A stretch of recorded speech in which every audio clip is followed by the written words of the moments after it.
Hey everybody, Jeremy here, and today I have one of the latest characters from the Black Series line of Star Wars figures from Hasbro. As you can see here, this is Finn FN-2187. This is Finn in the First Order Stormtrooper outfit that he was wearing near the beginning of Star Wars Episode 7, The Force Awakens.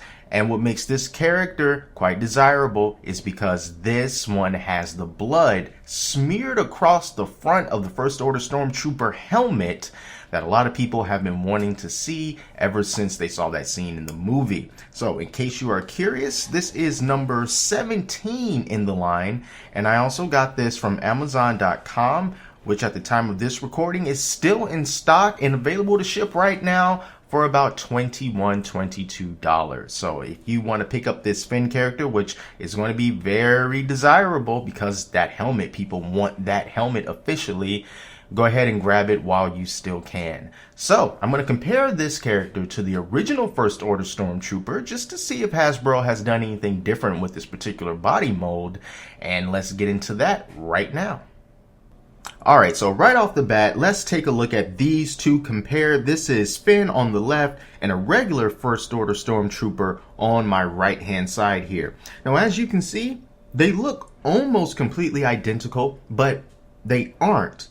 In my eye, and maybe I'm wrong about this, but it looks like the normal First Order Stormtrooper is a little bit taller than Finn.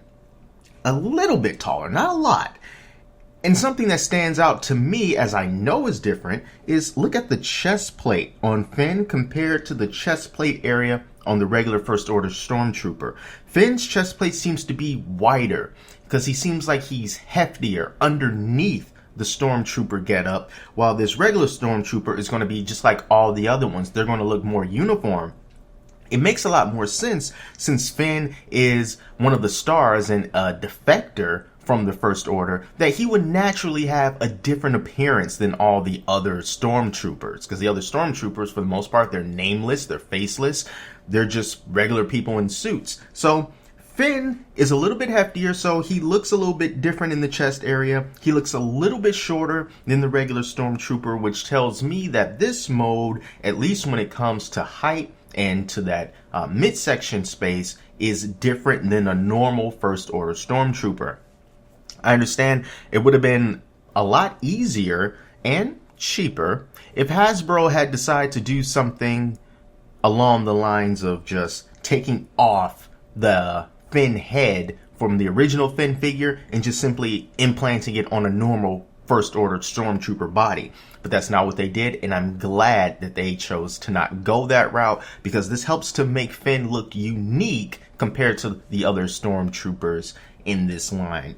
So there is the comparison. Everything else about these guys is pretty much the same. We can move them over on the back, and you see that they are still wearing pretty much the same thing here. They both have this little piece on the back. I don't know what this little cylindrical piece is there. And then on their side, they both have a place where they can holster their blasters. And they both come with the same accessories. They both come with the regular blaster that you can attach to their hip, and then they also come with like the little rifle blaster here. So that's the comparison between these two. So I'm going to take this First Order Stormtrooper and move him over to the side. And now we get to concentrate more closely on Finn himself. So now let's take a look at Finn by himself. And of course, the most unique thing about this character is the blood-smeared helmet that he is wearing, which was a very iconic part in the movie because that moment signified Finn's turn from being on the bad side to the good side. It's him saying, hey man, I can't do this. There's blood on my helmet. So naturally, you can remove this helmet. It is not a separate head sculpt or anything like that. It just comes right off, but it is kind of tight, so you have to give it a little bit of a, there we go. And then you can rip that helmet right off of Finn. I recommend if you are going to take this helmet off to kind of grab it by the front and lift it up, as opposed to just trying to grab it like from the sides and pull it up. You might end up ripping his head off that way. You can always put the head back on, but you know, it's easier just to grab it from the front and just toss it like that. And so we have, you know, the Finn head sculpt, which is a pretty nice head sculpt. This particular one has, to my eyes, no real problem when it comes to paint.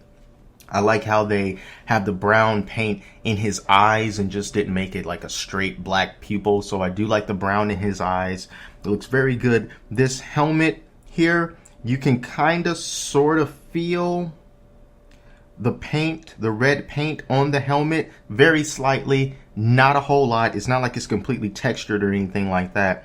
And the blood goes from this side on down, and then there's also a little bit more blood right there on the right hand side. It's completely hollow on the inside, and all you have to do, you want to put this on Finn, just slap it on his head like that, and it can go right down. Posability, for the most part, remains pretty standard with these Black Series figures. With his helmet on, Finn can look up about that much, but as you can see, when he does look up, you can kind of see his skin showing from up underneath his helmet, so the helmet does not completely cover the head when you lift it up that way. So you can still kind of see his skin, but you can take his helmet and put it all the way down like that, and then you still have some rotation in the head from the left. You can look to the left, and you can look to the right. I'm going to take this helmet off right here, and we can take a look at Finn's individual articulation. He has a little bit more range of motion when he does not have the helmet on, but naturally I would try to keep it on, or at least try to put it under his arm if you can pose him that way. So like most of these Black Series figures, if not all of them, just take a look at all of the different types of articulation you can get. You can look up pretty far, you can look down a decent amount, and left and right. He has single jointed elbows. I'm going to take this blaster out of his hand, and you see he has single jointed elbows. You can move his elbows about this much to the side. As far as his legs go, he does have double jointed knees, so that's good. Single jointed elbow, double jointed knees. Double jointed elbows would have been great when it comes to opposing some of the weaponry. Would have given us more flexibility that way, but you know, that's just how it goes. We also have some articulation here in the torso where you can kind of rock that back and forth that way, and you can also sort of pivot it from left to right. Good posability there. His feet, you can have him kick pretty far. I mean, this is like pretty much a straight 90-degree angle when it comes to opposing his legs, so you can move it out like that. His feet has a really good rotation there, so you can move his heel up and down that way, and it also pivots to the left and it can pivot to the right. Also really good when it comes to posing. And let's see what else he has. Complete 360-degree rotation on his elbow. I'm doing this quite easily. This joint is a little bit loose, but it still holds itself when you lift it. So, you know, depending on your figure, yours might be a little bit loose, yours might be a little tighter than mine, but that's just the way it goes. And that pretty much does it for Finn's articulation. He doesn't have any kind of interchangeable hands, so his right hand here is going to be the trigger finger hand, and then his left hand is going to be holding the other end of the rifle hand. And you may have seen in the very beginning, this is one of his blasters, more like a little pistol type of accessory, which just like the other First Order Stormtrooper, there's a little slot on his right thigh that you can easily just clip this in, and it holds its position pretty well. And then as for this blaster here, it fits into his hand fairly easily. You know, we can just put that in, and you can kind of sort of try to get the his trigger finger to wrap around. It's a little bit difficult to do this on camera, but you can kind of get his trigger finger to go right in between there, and then you can try to pose him up in that way if you like. So I think that this is a pretty good figure. Most of the Black Series Star Wars figures are. It is definitely a good addition if you are collecting these things. And to have Finn in the Stormtrooper uniform is a very good figure to have. It is one of the more iconic parts of the movie. It kind of signifies his turn from being on the bad side to being on the good side, and you get that blood smeared helmet. And I think that's going to be the main selling point for this guy. So I'm going to leave a link to Amazon.com where I got this guy from in the description. It was shipped and sold by Amazon, and hopefully by the time you watch this and find that link, you will be able to get Finn, and he will be in stock, and he'll be ready to ship to you with Amazon Prime in 2 days, and that would be awesome.